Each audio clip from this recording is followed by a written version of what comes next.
Hi everyone, I'm the Broken Meeple. Win or lose, I'm going to be honest with you, and we just got a little quickie one here for Bunny Kingdom Town. This has been sent to me. Thank you for the review copy. This is basically the two-player version for Bunny Kingdom. Yes, every franchise in the board game industry has to get in on this whole two-player craze at some stage, and well, it's Bunny Kingdom's turn. Called Bunny Kingdom Town. Yeah, work that one out. Yeah, it's a bit of an odd name, but this basically, if you remember the old Bunny Kingdom, you basically were like getting plots of land and you were building them up, trying to get like a big contiguous group verse of plot squares effectively to yourself, putting bunnies in them, and they scored points based on the type of buildings that are in there as well as how big they were in the first place.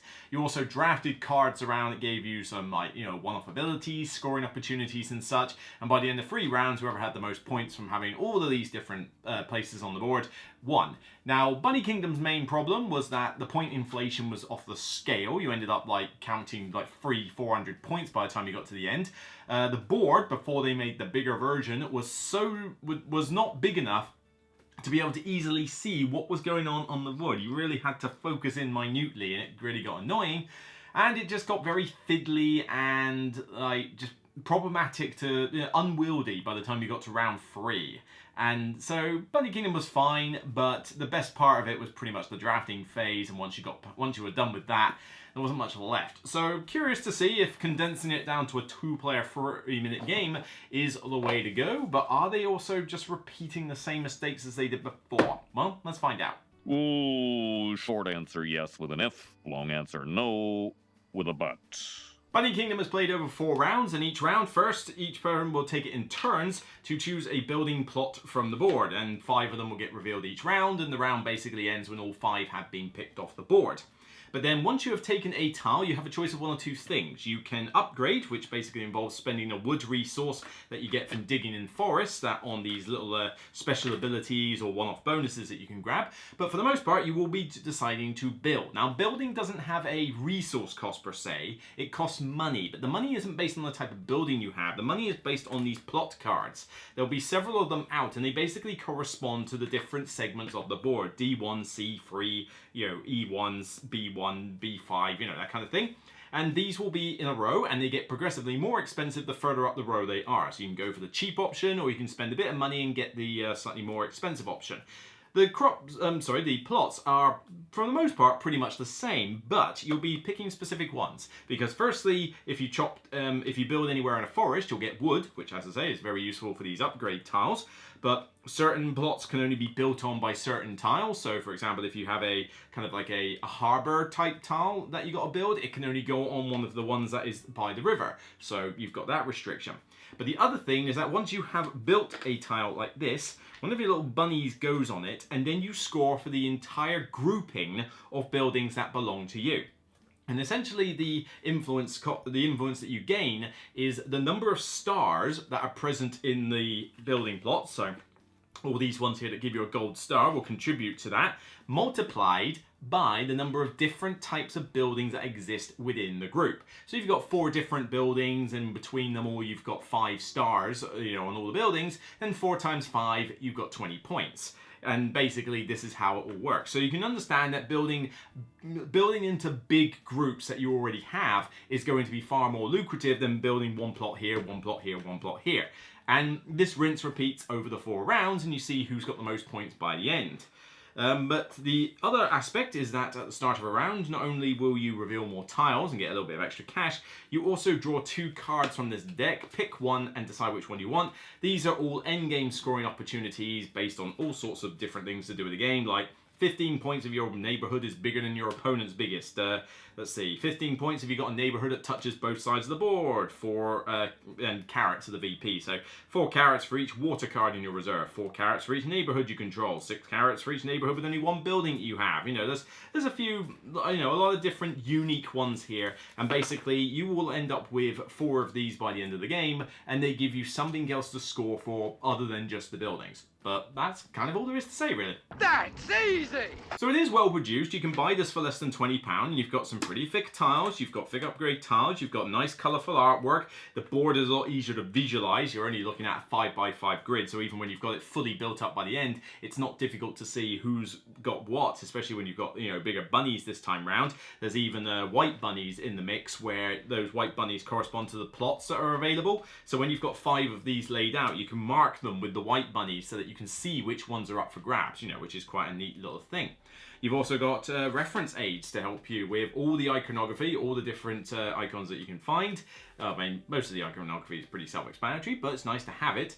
And also the round order, the turn order, and how to and even a maths table for calculating the value of a neighborhood, in case you're not particularly au fait with your times table at school. But, you know, they've got quite a lot of stuff in here for the price point you're playing, so it's definitely, you know, got that aspect dealt with. The feel of the game is very similar to how Bunny Kingdom worked. Everything to do with building a big group of tiles that belong to you in a big neighborhood, you know, big kingdom, big neighborhood, whatever you want to call it, and scoring points that way is exactly the same as before. The biggest fundamental change is that there is no drafting. Instead, you just have the draw 2 and pick 1 approach from these cards, and a few of these little upgrade tiles, which I don't think Bunny Kingdom had before, but I could be wrong. I guess that was all folded into the whole card system. The enjoyment of the game is fine, but it does lack a bit of excitement. I don't find myself, like, you know, tensing up thinking, oh, he's going to build that plot, oh, there's that one there, oh, what will I get next, or something. Nah, it's kind of like you just go through the motions and build tiles. And so you don't necessarily get that, like, crescendo effect of excitement throughout the game or the game arc. Each round kind of feels the same, other than the fact that the point inflation is still there. You are still scoring, you know, over, you know, 100 points to 200 points. Not quite as bad as what Bunny Kingdom had, but, you know, you're doing one city one day and it's like 24 points, and then another one, then suddenly it's 32, and then it's 36, and then at the end of the game you're getting 15 for this, 10 for that, 20 for this, 30 for that. The point inflation does go up a little bit ridiculous, but not quite as bad as it did before. The rules, very easy to grasp. I mean, the rule book does an adequate job of explaining everything. There's not even a huge amount of rules in there, period. And there's enough pictorial examples, and the details of all the all the buildings and the upgrades are in here as well. So it does the job. You know, it's nothing spectacular, but it does the job. The issues that I have seen with the game, though, these upgrade tiles, some of them are a bit more useful than others, that has to be said, and they do cost anywhere between like 1 and 2 and maybe even 3 wood. And some of them aren't even balanced in that respect. I mean, like, you've got 3 versions of the same tile that is get 10 points. One of them is 1 wood. Oh no, sorry. One of them is 2 wood, and one of them is 3 wood. Well, that's the only difference. It's literally just the cost increase. And 3 wood. I mean, there are only 4, 6, 7, 8 spaces on this board that get you wood. And these upgrades can suck up most of that as well. There's even cards in this deck that have you know, you can get 30 points if you can get like 5 or more wood. There's only 8 opportunities on the board for you to get wood, and if you're going to have 5 of them at the end of the game, that means you're pretty much not buying any upgrades whatsoever. And yet all you get is 30 points. That just doesn't seem that lucrative compared to scoring for a big neighborhood as you possibly could. Well, that was pointless. There's also a bit of a luck element as to when the plots come out that are available to buy. You may just have a setup where you start off at one corner of the map, and then for most of the game, nothing else turns up for that corner of the map. Instead, your opponent has plots that work all the way down there, and they're getting a bunch of points for doing bigger ones, and you're kind of having to spread yourself out, so you end up trading behind like mad on the points. But when it gets to later on, you're not necessarily guaranteed to have, you know, the ability to capitalize on your own bit, because, you know, stuff has come out at a different time. You might have run out of cash, you know, that kind of thing. And so, yeah, there is definitely a timing aspect to when the plots are available to buy, what buildings come out that are available to buy, because bear in mind, you don't use every single building in the game. If you're told to hunt down specific buildings and they just don't turn up, well, you know, sucks to be you. But there is a point where, you know, oh, right, these 5 plots are kind of garbage for me. Oh, well, I guess I got to build on one. I guess I'll build on the cheap one. Okay, another one comes out. Oh, it happens to be the perfect plot for them, and they've got the money to buy it. And it's just, you do get a little bit of that every now and again, which is a bit of an annoyance. The main pros, other than it being its simplicity in that, is that you do have a bit of a back and forth tug of war with your opponent, because it's not just about building a big city each, because if you do that, it's literally just going to come down to which one built the slightly bigger city. You are going to have to get in each other's faces quite a bit. You know, I'm building up my area here, but at this point I just need to block you from doing better yourself. So you know what, I'm going to buy that plot of land and get in your way, haha. You know, and there's a little bit of, like, there's certainly enough interaction between you and your opponent that you are not only trying to build up your area, but you're outright screwing over theirs as much as possible. So you're not just sitting there playing your own game. There's definitely an indication of, well, those plots are out, you're probably going to take that, maybe I should take it first, can I get in your way, should I take this building that you fancy instead, you know, is there another building I want? And so there's definitely enough play with the opponent for it not to be just a solitaire game for two. This is why Superman works alone. There's only so much variety in the game in terms of the buildings. A lot of them are kind of just rinse repeat. Here's a gold star with this type of building, here's a gold star with this type of building. There's not a lot of unique effects among them. The cards are at least unique. Every single one of these is different, but this is another potential issue because you don't draft these, it's just draw two, pick one. You can end up in a situation where the cards that you end up finding are just utter garbage for you. You know, I'm focusing on this, I've got a bunch of these buildings, or I happen to have not that much wood this game. And then you draw two cards, and you get, the King of the Woods. 30 points if I have at least 5 wood in my reserve, but I've barely got any woods, that's useless. Okay, what's this? 10 points if you control more neighborhoods than your opponent, but they have more than me, so that's useless. Right, so what am I supposed to do with that now? And you only get to see 2 at a time. I feel like you should draw more from this deck, at least 3, if not 4 even. I think you should really have a decent amount of mitigation for these, because there have been times when I've played games where simply the other person has lost because the cards they drew sucked.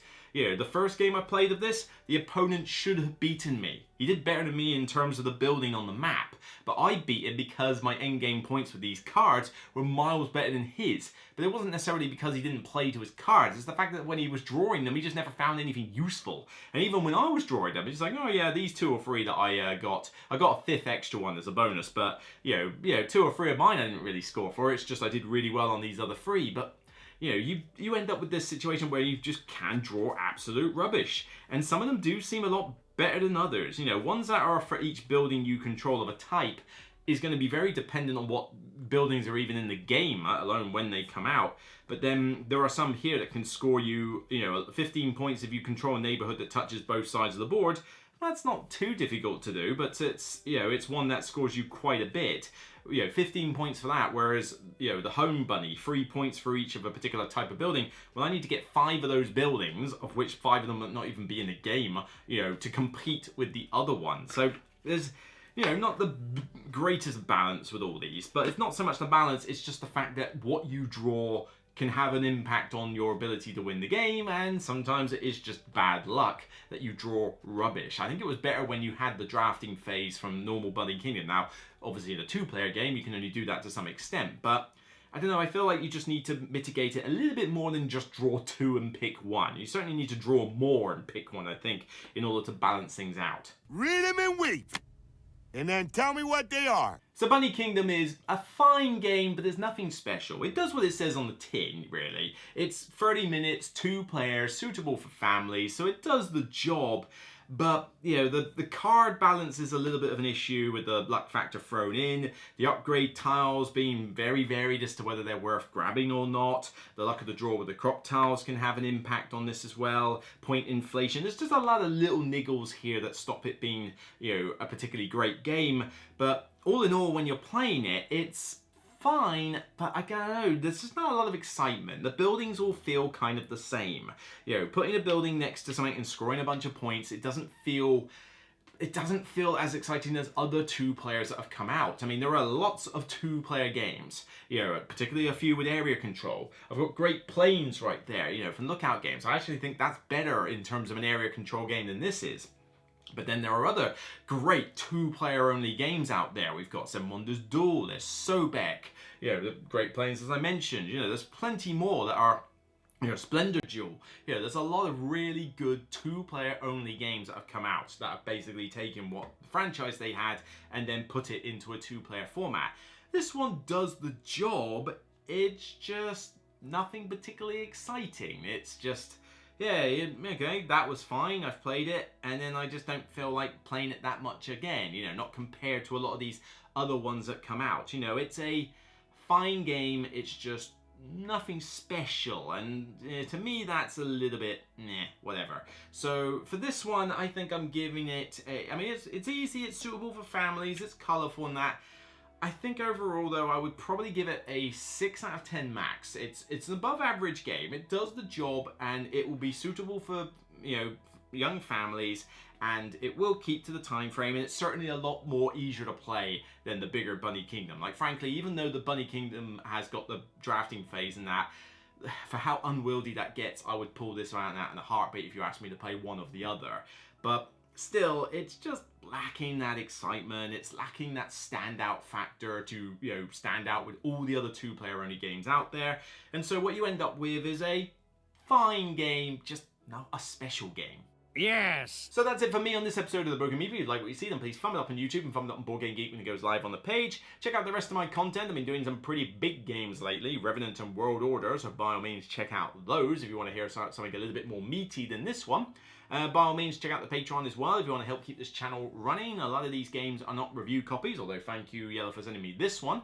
And also, your support means the world, and it helps keep this channel going in an industry that's doing everything it possibly can to try and chase out small creators, it feels like. Anyway, until next time, remember, it's only a game, and I'll see you on the next Broken Meeple video. So take care, everyone.